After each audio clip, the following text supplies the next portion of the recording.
परिवादी नहीं भी आता है, कई मामलों में परिवादी नहीं आता है तो भी हम उसको एग्जामिन करते हैं। तो एक सतत प्रक्रिया है, जरूरी नहीं कि परिवादी आए।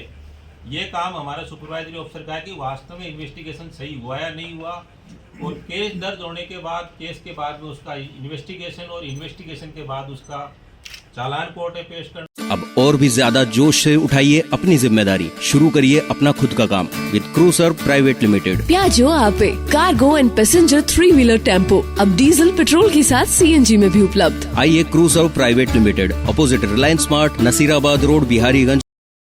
लेकिन वो एक्स्ट्रा चाहता है कि नहीं साहब, मैं तो ये मानता हूँ इसको। सर कई इनोसेंट है, थाने तक प्रयास करते हैं, उनका जो भी कंप्लेंट है या जो उनका मुकदमा, उनकी फाइल मंगा के देखते हैं, फाइल को एग्जामिन करते हैं। और वही नहीं, जबकि कोई गंभीर मामलों के जो एनडीपीएस के मामले हैं या डकैती के, लूट के मामले हैं, अगर परिवादी नहीं भी आता है, कई मामलों में परिवादी नहीं आता है तो भी हम उसको एग्जामिन करते हैं। तो एक सतत प्रक्रिया है, जरूरी नहीं कि परिवादी आए।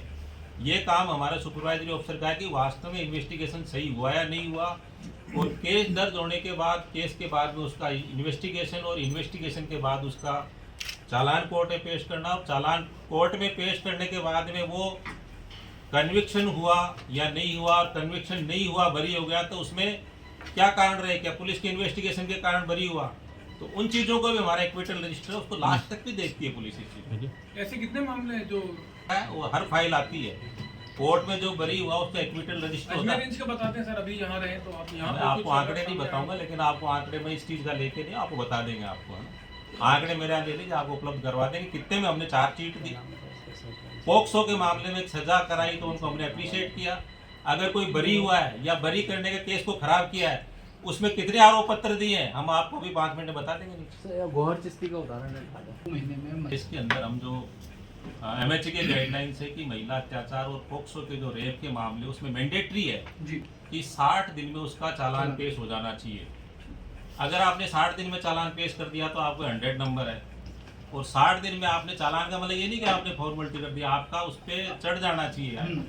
तो 60 दिन में चालान पेश हो गया, और चालान पेश होने के बाद में वो 100% उसके नंबर मिलते हैं कि चालान पेश हो गया। तो सबसे बड़ा जो पिछड़ा हुआ जो कारण था, वो हमारी पहले ITSSO का स्कोर रेंज जो हमारी 12वें नंबर पे थी, नीचे से 12वें नंबर से आते आते हम इसको करीब 7वें 8वें नंबर पे लेके आए।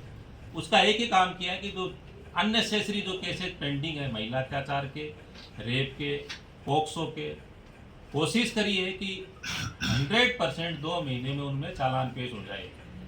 फाइल को लेके उसका तरीका ये है कि 30 दिन के बाद में CO देखता है, और 30 दिन से ज़्यादा जो केस अगर पेंडिंग होता है तो उसको SP साहब देखते हैं। 45 दिन के बाद फाइल में मंगा के देखता हूँ कि इसमें चालान क्यों नहीं पेश हो रहा। FR का मामला आता है वो FR दीजिए, लेकिन जो चालान लाइक केस है उसको आप 45 डेज में डिसाइड करिए कि इसमें चालान पेश करना है।